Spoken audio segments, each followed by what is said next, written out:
आणि ह्या प्रवृत्तीचा जाहीर निषेध हे आमच्या वावा तालुक्याच्या वतीने मी एवढंच सांगतो की हा तालुका स्वाभिमानी तालुका आहे. ह्या तालुक्याला पूर्वपार इतिहास तुम्ही तपासून बघा. त्या तालुक्यात क्रांतीचा इतिहास आहे आणि ज्या वेळेला शांतता सत्ती त्यावेळेला क्रांती चालू होती आणि तीच परत आम्हाला तुम्ही करायला लावू नका. आम्हाला सगळं माहीत आहे, सगळ्या गोष्टी माहीत आहेत. क्रांतीचे नाना पाटील यांच्यापासूनचा इतिहास आमचा तपासून बघा. ही सर्वसामान्य जनता जर एकदा तुटून उठली तर तुम्हाला जत नवं आटपाडी नवं कुठेही फिरून येणार आहे एवढं मी आज सांगतो. आणि तुम्हाला सहयोगी पळ करून फिरू या गोपीचंद पडळकरता जाहीर निषेध, जाहीर निषेध. फोन कर. हा बोला. हो हो चालते. आदरणीय जयंतराव पाटील साहेब आणि आमचे दैवत राजाराम बाबू पाटील यांच्यावर आक्षेपार्ह विधान करणाऱ्या गोप्या पडळकरांचा मी जाहीर निषेध करतो. आणि आज या भाजप संस्कृतीनं महान जे महापुरुष आहेत त्यांच्यावर टीका करणाऱ्यांना, जसे तो कोरटकर असेल, कोल्हापूरकर असेल, त्यांना पोलीस संरक्षण दिलं, त्यांना थेट सुरक्षा व्यवस्था दिली. ज्यांनी लोकांची महान नेत्यांची बदनामी केली त्यांना थेट सुरक्षा देणार. पण गोपीनाथ एवढं लक्षात ठेव, पृथ्वी गोल आहे, तुझी माझी कुठेतरी गाठ पडणार आहे एवढं लक्षात ठेव. आणि मी या हरामखोराचा निषेध करतो. करायचं काय?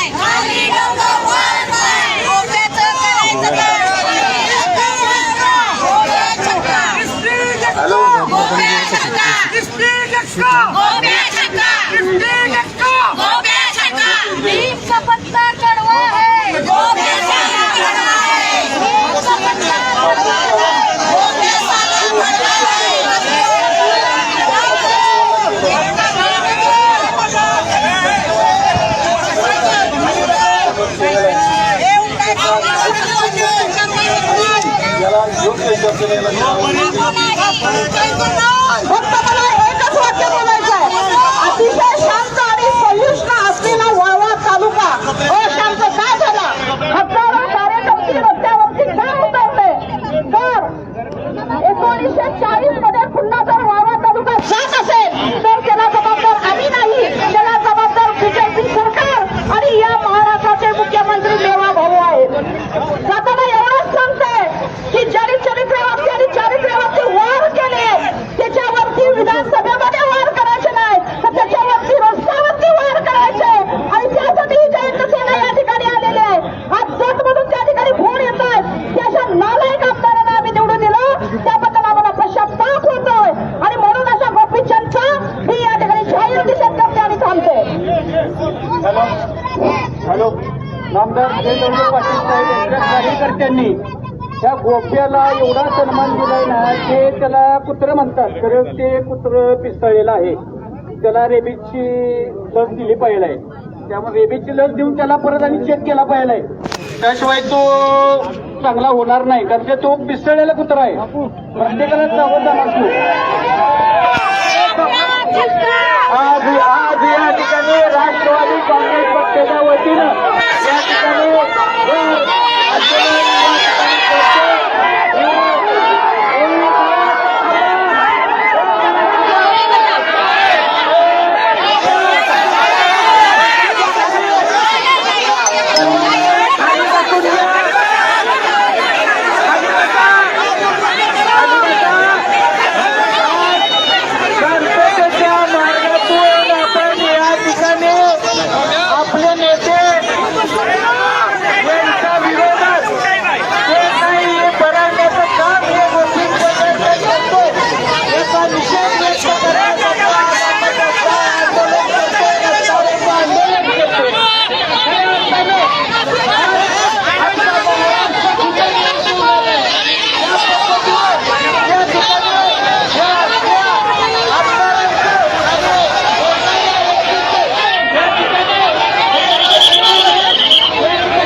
छोट्याला टेपला बसणार नाही म्हणून तालुक्यात शकता त्याच्या वडार समाजाच्या वतीने निषेध करते त्या सुटण्याचा सतीशेष पडळकरचा राष्ट्रवादी डॉक्टर समर्थ मराठा राज्यातर्फे तीव्र निषेध सर्वांनी खाली बसली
घ्यायचं आहे सर्वांनी खाली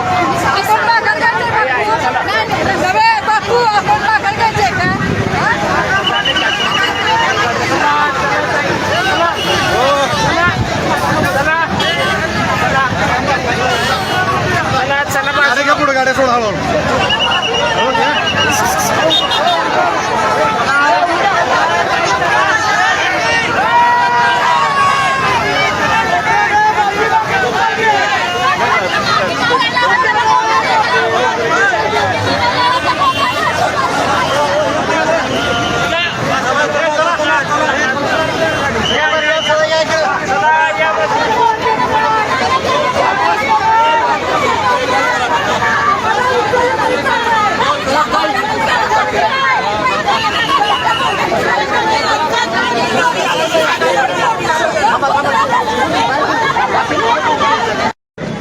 यांच्यावर सरकार पातळीवर जाऊन जे वक्तव्य केलं आणि वक्तव्य करत असताना या नीचपणाचं वक्तव्य या सांगली जिल्ह्यामध्ये ज्या लोकांनी ज्या नेत्यांनी आतापर्यंत त्याग केला त्यामध्ये स्वर्गीय राजाराम बाबू पाटील, स्वर्गीय वसंतदादा पाटील तसेच इतर काही आमचे नेते होते त्यांची सीमा आणि त्यांचे वैयक्तिक मतभेद हे नेहमी जिल्ह्यामध्ये आणि महाराष्ट्रामध्ये चर्चेले जायचे. पण ह्या नीच आमदारानं जी परवा वक्तव्य केले आणि आमच्या सुसंस्कृत नेत्यांच्यावर जो आक्षेप घेतला, खरं वास्तविक आता हा तरुण माझ्या समाजातील वडील समाजातील असताना त्याच्यावर दबाव टाकून तुमच्या बगल बच्च्यांची बिलं काढण्यासाठी आणि त्यासाठी त्यांनी जो अटक केला आणि वरिष्ठ अधिकाऱ्यांना करून या अधिकाऱ्यावर दबाव आणला आणि कोट्यावधी रुपयाचे बिलं त्यांच्याकडे सही करून घेण्यासाठी त्यांनी बोगस बिलं तयार करण्यासाठी त्यांचा वापर करण्याचा प्रयत्न केला.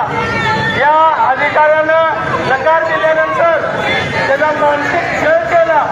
या छळातून त्याचा आत्महत्या करण्याचा प्रयत्न केला म्हणतात, तर आम्ही तो आत्महत्या नसून तो घातपाती करण्याचा प्रयत्न या लोकांनी केलेला आहे.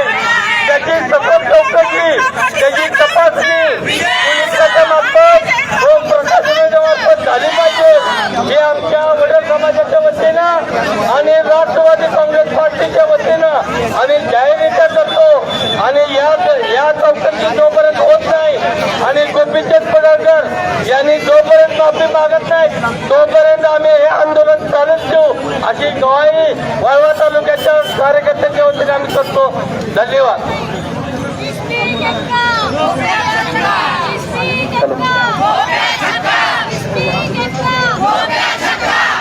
अरे या गोप्याचं करायचं काय?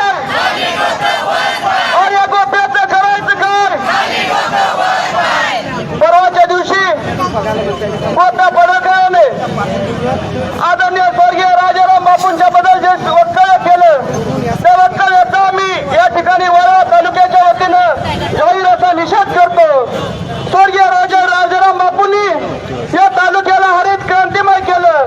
त्या राजाराम बापूंच्या बद्दल असं वक्तव्य करणाऱ्या त्याची लायकी नाही. असं तुझ्यात खरंच दम होता. तुझं वय 42 वर्ष झाले. तुझ्यात दम नाही. 42 वर्षापर्यंत तू लग्नाचा दमलास. जर तुझ्यात खरंच दम होता तर तू लग्न केलं असतं. कारण ज्याच्यात दम असतो त्याच्यावर बोलायचं नसतं. तुझ्यात दम नाही त्यामुळे हे वक्तव्य करतो. सातत्यानं तुला बघतोय जयंत पाटील आणि जयंत पाटील आठवते. तर महाराष्ट्राचे मुख्यमंत्री होण्याची ज्याची पात्रता आहे त्या जयंत पाटील साहेबांच्यावर तू बोलतोयस. तुझ्यात दम नाही. खऱ्या अर्थात तुझ्यात दम असेल तर हा क्रांतीचा नाना पाटलांचा वाळवा तालुका आहे. त्या वाळवा तालुक्याने इंग्रजांना पळवून लावले. तो वाळवा तालुका तुला तुझ्या आमदारकी पदावरून पळवून लावल्याशिवाय गप्प बसणार नाही. आणि खऱ्या अर्थानं तुझ्या दम असेल तर या वाळवा तालुक्यात ये. तुला दाखवतो हा वाळवा तालुका काय आहे. तुला वाळवा तालुक्यातून फक्त तू इथं आता ये.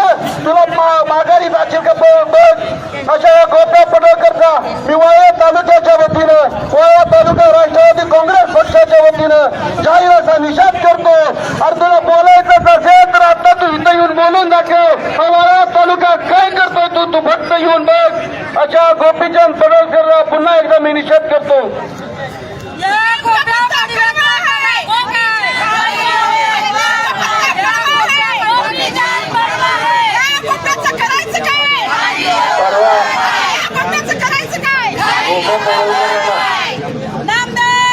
जे वक्तव्य केलंय त्या वक्तव्याचा आम्ही सर्वजण या ठिकाणी निषेधाने रस्ता रोखण्यासाठी जमलेला आहे. मित्रांनो, राजकारणात दुश्मनी असती परंतु दुश्मनी कुठल्या पद्धतीनं करायची असती याला एक कुठेतरी मर्यादा आहे. एखाद्या चांगल्या माणसावर कुठल्या पद्धतीनं आपण बोलताय. एका सुसंस्कृत माणसावर ज्यांनी 40 वर्ष या राजकारणामध्ये या वाळवे तालुक्यात आणि या सांगली जिल्ह्यामध्ये घालवले, आयुष्य झिजवले. ह्यो सगळा सांगली जिल्हा आणि वाळवे तालुका सुजलाम सुफलाम करण्यासाठी प्रयत्न कृतीपूर्ण केले.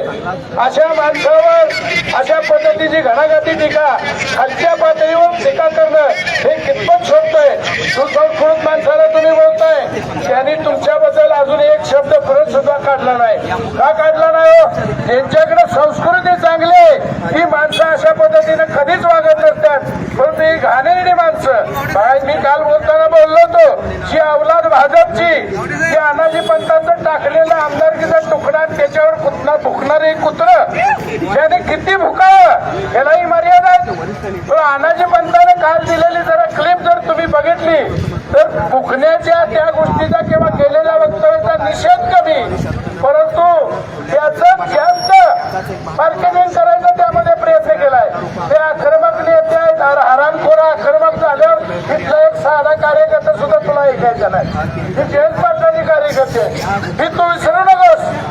जरा बोलताना सुद्धा त्या अनाजी पंत फडणवीसला बोलताना सुद्धा विचार करून बोलला पाहिजे. एखाद्याचा निषेध करायचा किंवा एखाद्याची चूक झाली चुकीला चूकच म्हणलं पाहिजे. वर चूक झाली हे म्हणताय खाली काय बोलताय तर त्याचं उन्नतीकरण करताय. कशासाठी अशा पद्धतीचं राजकारण करताय. चांगल्या माणसाला वेगळी जाताय. काय कारण आहे?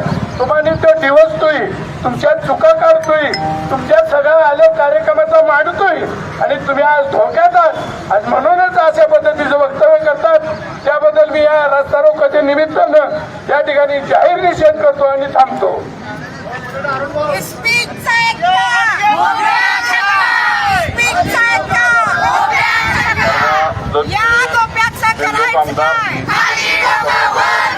वाळवा तालुक्याचे भाग्य विधाते राजाराम बापू पाटील ज्यांनी 18 पगड जातीसाठी शिक्षण संस्था सहकार संस्था उभा केल्या व तालुक्याचे भाग्य विधाते माननीय जयंत पाटील साहेब यांच्यावरती खालच्या लेवलची जी टीका केली त्या टीकेचा मी जाहीर निषेध करतो.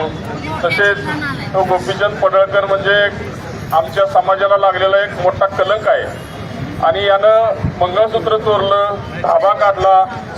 या धाब्याच्या माध्यमातून 4 पोरं गोळा करून आटपाडी तालुक्यात पूर्ण दहशत निर्माण केली. तसाच तो वाळवे तालुक्याकडे सरकायला लागलाय. अशा या बिनडोक आमदाराचा मी जाहीर निषेध करतो. समस्त वाळवा तालुका धनगर समाजाच्या वतीनं त्याचा जाहीर निषेध करतो. नालायक आहे, नालायक आहे, भोगे साले नालायक आहे, नालायक आहे, नालायक आहे, भोगे साले नालायक आहे. महाराष्ट्रभर त्याचा निषेध करायचं चालू आहे. गोप्या पडळकर यांना आता पहिली 5 वर्ष काहीतरी आमदार बनून सत्तेवर आलाय आणि आमच्या साहेबांनी गेली 35 ते 40 वर्ष जवळजवळ 10 वेळा मंत्री झाले आणि ही सत्ता 35 ते 40 वर्ष आज ते भोगतात.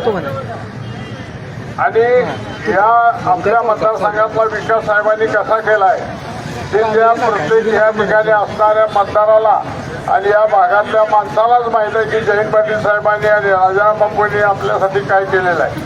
कुठल्याही जातीचे लोक असू ते सगळ्यांच्यासाठी साहेबांनी आणि बापूंनी पूर्वीपासून जवळजवळ 50 वर्ष त्यांचं या ठिकाणी काम चालू आहे. आणि हा कालचा आलेला भामटा कुठेतरी आड रस्त्याला जाऊन आपल्या साहेबांना वाकडे तिकडे बोलतोय आणि साहेबांना ते ऐकलं तरी साहेब म्हणते असू दे.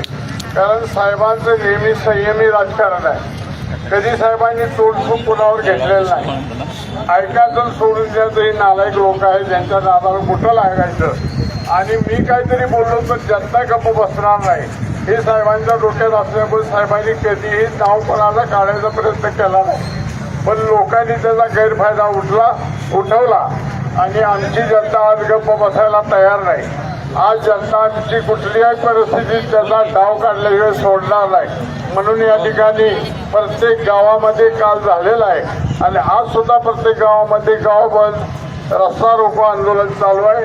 त्यामध्ये आमचा समाज सुद्धा हिरिरीने भाग घेतोय आणि आमच्या समाजात सुद्धा साहेबांनी काही कामं केली त्या समाजालाच माहीत आहे की कर्तृत्ववान नेता कसा असतो आणि त्याची गरज समाजाला कशी असते हे त्या समाजाला माहीत आहे. म्हणून आज शिडीनं सगळी लोक या ठिकाणी उपस्थित आहोत आणि रस्ता आम्ही अडवलाय याचा अर्थ तेवढा चीड आमच्यामध्ये आहे. शासनानं सुद्धा त्याचा ताबडतोब त्याचा इलाज केला पाहिजे. मुख्यमंत्र्यांनी त्याला जरा बाजूला बसवलं तर बरं होईल. नाहीतर त्याच्यामुळे सगळ्या ठिकाणी त्यांच्या पक्षाची बदनामी व्हायला लागलेली आहे. असं राजकारण कुठेही नसते. हे बारक्या आपण पाकिटाने कोयाने खेळतो तशा पद्धतीने हे राजकारण त्याचं कधी आम्ही सहन करणार नाही आणि त्याचं असलं बोलणं आम्ही सहन न करता या ठिकाणी बसलेलो आहे. आपण सर्वांनी त्याचा निषेध करायचा आहे. या पडळकरांचं करायचं काय, या पडळकर नालायकाचं करायचं काय अशा स्थितीनं आम्ही या ठिकाणी बसलोय. लोकांनी त्याचे गैरसमज न करता खरोखर आम्ही त्या ठिकाणी स्थितीनं बसलेलो आहे हे लक्षात घ्यावं. एवढं बोलून मी थांबतो. जय हिंद जय भारत. आनंदाने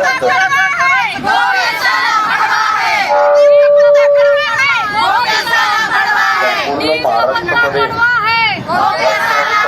शरदचंद्र पवार पक्ष आज आदरणीय राजाराम बापू पाटील व जयंत पाटील साहेब यांच्या बाबतीत जो पिसाळलेला आमदार आहे त्यांनी जो काही वक्तव्य केले त्याचा सगळीकडे निषेध होत आहे.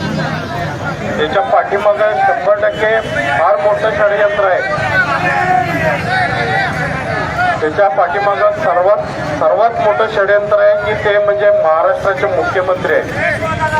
नाशिक येथे झालेल्या आक्रोश मोर्चामध्ये जे अभूतपूर्व यश शेतकऱ्यांनी जे बरं बरं बरं 40,000 लोकांचा मोर्चा काढला आणि त्याचं शल्य कुठंतरी मुख्यमंत्री आणि महाराष्ट्र शासनाला टोचत होतं आणि ह्याच्या पाठीमागं कोण आहे या शेतकरी मोर्चा मागं ते आदरणीय जयंत पाटील साहेब आहेत हे त्यांच्या लक्षात आल्यानंतर त्या कुत्र्याला या जपमधून भुकायला लावून आणि एक छोटा मोर्चा काढून ज्या वडर समाजाच्या अभियंत्याने जो आत्महत्या केली त्याच्यावर प्रशासनाला दबाव राहावा म्हणून त्यानं मोर्चा काढला आणि जयंत पाटील साहेबांना बदनाम करण्याचा आणि आदरणीय राजाराम बापू यांना बदनाम करायचं